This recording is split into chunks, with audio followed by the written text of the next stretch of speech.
시청자 여러분 안녕하세요. 문경환입니다. 천안함의 진실 두 번째 시간입니다. 오늘은 천안함 좌초에 대해서 얘기를 해보겠습니다. 안녕하세요. 안녕하세요. 네, 천안함 사고 직후에 최초 보고는 좌초였죠. 네. 천안함이 좌초됐다 이렇게 보고하고 브리핑한 사람들이 있지 않습니까? 그렇죠. 배의 항해당직 사관도 보고를 했고요. 또 특히 김강보 포술장은 사고가 나자마자 바로 이함대에 연락을 해서 천안함이 침몰했다, 좌초되었다라고 보고를 했습니다. 포술장이 어떤 역할인가요? 배에 이제 포와 관련된 것을 맡고 있는데요. 배가 반파되고 최초로 올라온 장교입니다. 최초로 네. 올라온 장교가 이함대에다가 핸드폰으로 전화를 해서 좌초됐다고 보고를 했고요. 그리고 천안함의 전투정보관도 네. 이후에 좌초 보고를 했고 또 그에 따라서 이함대에서도 또 해군작전사령부에 좌초라고 보고를 했고 또 해군작전사령부에서는 그 상부 합참이라든지 국방부에도 천안함 좌초했다고 보고를 합니다. 네. 또 그에 따라서 해경에도 천안함이 좌초했으니 구조하라는 팩스를 보냅니다. 그래서 해경에는 그러한 공문서가 천안함 좌초 보고라는 공문서가 좌초라고 분명하게 명시가 되어 있고요.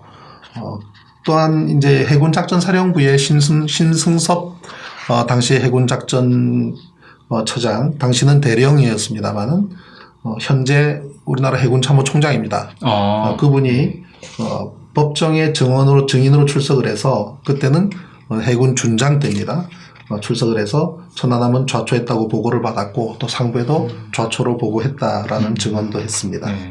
그러니까 초반에는 다들 이제 군 내부에서는 좌초다라고 이렇게 얘기를 하고 다녔던 거고 법정에서도 이제 좌초라는 증인들이 계속 나오지 않았습니까? 그렇죠. 사고가 2010년 3월 26일 날 사고가 발생을 했는데 그 다음 날을 희생자 가족분들을 대상으로 이제 브리핑을 합니다. 네. 해군 작전 상황도를 펼쳐놓고 가족들한테 브리핑을 할 때도 해군 작전 상황도의 저수심 지역에 별표를 표시를 해놓고 그 위치에서 좌초를 했다고 설명을 하니까 가족분들 중에서 해군 부사관 출신이 계셨어요. 이용기 씨라고요. 네. 그분이 이제 해군 작전 상황도를 뺏어서 어디서 좌초했다는 말이냐 하니까 어떤 지점을 지적을 해줬고 그 위치에다가 이제 별표 표시를 하고 최초 좌초라고 씁니다. 네. 그리고 이제 그에 따라서 당시에 수심이 얼마였는지 또는 그 당시에 조석 간만의 차이가 어떻게 됐는지라는 거를 해군 작전서에 이렇게 기록을 또 합니다.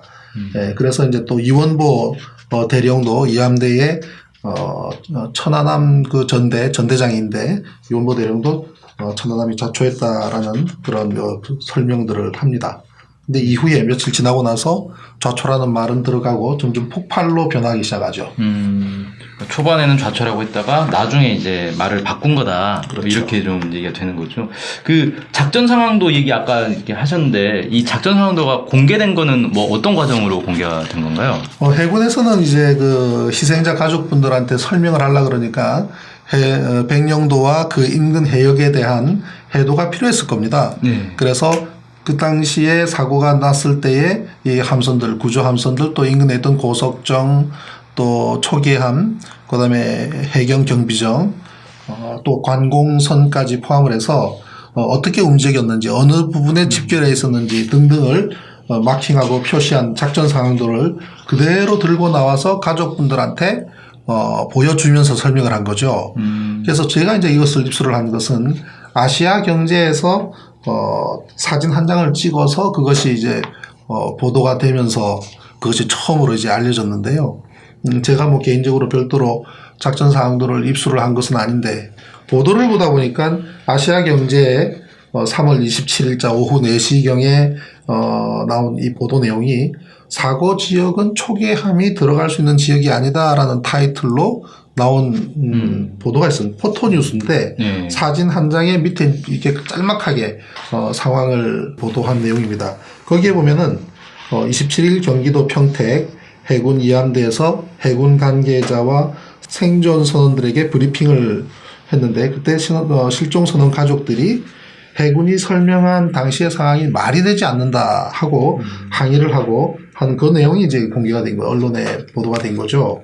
그러면 왜 가족들은 여기에 대해서 이의를 제기를 했느냐면 어떻게 그 큰 배가 이렇게 저수심 제대로 갔는지 그거를 이제 가족분들은 굉장히 어하게 생각을 했던 거죠. 네. 네, 거기에 대해서 이제 군에서는 내용을 설명하기 위해서 이 작전 사항도를 활용을 했는데, 이 작전 사항도에 적혀 있는 내용들이 사실상 초기에 천안함 사고의 원인을 밝혀내는데 굉장히 중요한 역할을 했습니다. 그래서 제가 이 작전 사항도를 발견을 하고 이 내용을 분석을 하면서부터 사실 천안함 사고 원인에 깊숙하게 들어가게 되었는데요. 그 당시에 이제 그 좌초한 지역, 그리고 또 그 밑에는 또 빨간 점이 있어서 네. 그 빨간 점이 굉장히 중요한 역할을 하는데요. 그것도 실체적인 진실이 드러나는 데까지는 그 2년 가까이 걸렸습니다. 그 빨간 점이 처음에는 함수와 함미가 분리가 됐기 때문에 함미가 빠진 곳과 함수가 표류하다가 최종적으로 침몰한 위치가 다르니까 함미와 함수를 얘기를 한 줄 알았지만 사실은 함수가 아니었고 천안함과 충돌한 제3의 물체라는 것을 2년 뒤에는 밝혀졌습니다만은 그러한 모든 내용이 이 작전 상황도에 고스란히 들어있었습니다. 네. 그러면 초계함 같이 큰 배가 들어갈 곳이 아니다 이런 이제 얘기를 한 거잖아요. 네. 이게 어떤 지형이길래 들어갈 수 없다라고 얘기를 하는 이 거예요? 지형이 보면은요, 백령도 섬의 인근은 굉장히 그 고운 규조토가 이렇게 쌓여 있는 그런 지형이거든요. 그 규조토라는 것은 말하자면 이제 유리를 만드는 재료가 될 수 있는 굉장히 고운 모래. 네. 그것이 이제 북쪽에서부터 수천 년 흘러왔겠죠. 특히 이제 대동강에서 흘러나오는 그 고운 모래들, 네. 그 이제 서해안 조류가 굉장히 세다 보니까 조류에 따라서 흘러내려오다가 백령도에 부딪혀서 휘몰아 돌면서 그다음에 모래 알갱이라든지 조금 무거운 것, 가벼운 것 해서 쭉 가라앉지 않습니까? 네. 그러다 보니까 백령도 서쪽에는 해안 사고라 그래가지고요. 꼭 그 우리 수산물에 보면 개불 있잖아요. 개불. 네. 개불처럼 시옷자 형태로 이렇게 쭉 모래가 쌓이게 됩니다. 그래서 그것이 오랫동안 쌓여 있는 그런 해안 사고인데, 네. 즉 주변보다는 수심이 굉장히 얕은 지대가 존재하는 거죠. 그 중에서도 가장 낮은 지점이 있어요. 거기는 이 모래와 그다음에 또 조개 껍데기들이 많이 있습니다. 왜 그러냐면은 이 모든 모래 알갱이, 조개 껍데기 이런 것이 막 흘러가다가 무게에 따라서 점점 이렇게 쌓이게 되는 구조죠. 그다음 또 흘러내려가다가 뭔가 또 언덕배기가 있으면 또 가다가 걸려서 거기에 쌓이고 하다 보니까 가장 저수심 중에서는 조금 더 높은 그런 지점이 있는데, 거기는 평상시에는 천안함급 함선이 지나다녀도 문제가 되지가 않습니다. 아, 원래는. 네, 그러니까 우리 이 함장도 법정에서도 증언을 했습니다만 평소에도 거기 여러 번 다녔지만 문제되지 않았다. 맞는 말이에요. 왜냐하면 평상시에 다닐 때는 이상 없이 다녔지만 수심이 가장 낮을 때 서해안은 조석간만의 차이가 심하면 5m 정도 차이가 납니다. 예. 조석간만의 차이가 있고 그다음에 하루 중에서도 물이 높을 때가 있고 낮을 때가 있어요. 그죠? 이러한 것이 참으로 공교롭게도 천안함이 사고가 났던 그 날에 또 그 시간대는 가장 최저수심 때였습니다. 썰물로 이렇게 쭉 물이 빠졌다. 밀물과 썰물, 그러니까 정조 시간대예요. 네. 그때가 물이 쭉 빠졌다가 이제 또 다시 들기 시작하는, 그러니까 물이 가장 많이 빠졌던 그 시간에 또 그 시기에 해필이면 그 위를 지나갔기 때문에 결국은 좌초를 하게 된 것이죠. 네, 그래서 이제 그러한 해저 지형이 가장 낮은 지점이 존재했고, 해저 지형을 이렇게 촬영한 우리 한국해양원에서 촬영한 그 영상을 보면 좌초할 곳이 딱 한 군데밖에 없습니다. 서쪽에 있는 그 별표 마킹된 그 지점 딱 한 군데밖에 없는데, 가장 최저 수심이 가장 수심 낮은 지대에 천안함이 해필 그 시간에 거기를 항해를 했던 것이 불행의 시작이었습니다. 그러면 이제 천안함을 운행한 측에서는 아무 문제 없을 거라고 생각하고 그냥 거기를 지나갔던 거다 이렇게 봐야 되는 건가요? 사실 이제 야간에 이제 항해를 할 때는 우리가 뭐 이 자동차 운전하는 것처럼 주변 이런 거를 뭐 신호를 보고 이렇게 가는 것이 아니지 않습니까? 예, 도로가 있는 것도 바다에서 아니고. 그 멀리는 이제 백령도가 보였을 것이고, 네. 그 백령도에도 인근 마을은 조금의 불빛이 있었겠지만 캄캄한 밤에 섬 옆을 가게 되는데, 거기다가 파도 2 내지 3m 정도의 너울이 좀 높은 그런 지형을 야간에 왔다 갔다 한 거죠. 동남 방향, 북서 방향으로 이렇게 왔다 갔다 하면서 경비를 쓰는 겁니다. 그러니까 어떤 특정한 목적을 가지고 항해를 한 것이 아니라 오르락 내리락 하면서 어떤 경비나 그러한 업무를 하게 되는데, 이 조류의 영향과 바람의 영향으로 선박은 어느 정도 밀리게 됩니다.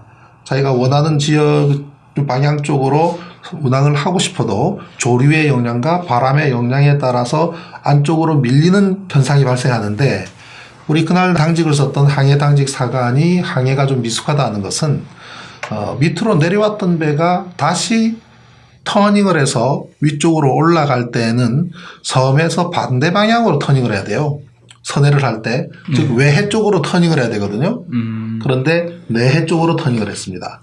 이게 무슨 얘기냐면, 섬 쪽으로 돌게 되면은 섬에서 가까워지죠. 한 바퀴 네. 돌고 나서는 섬으로 가까워지는 현상이 있지 않습니까? 더구나 조류도 북서 방향에서 동남으로 흐르고 있었고, 바람도 북서에서 동남 방향으로 바람이 불고 있는, 조류와 바람의 영향이 섬 쪽으로 배를 더 밀어붙이는 그런 상황에서 배를 변침할 때에 바깥쪽으로 돌았어야 되는데 안쪽으로 돌았습니다. 그러다 보니 생각보다도 더 백령도 쪽으로 섬에 붙었던 과실이 있고요.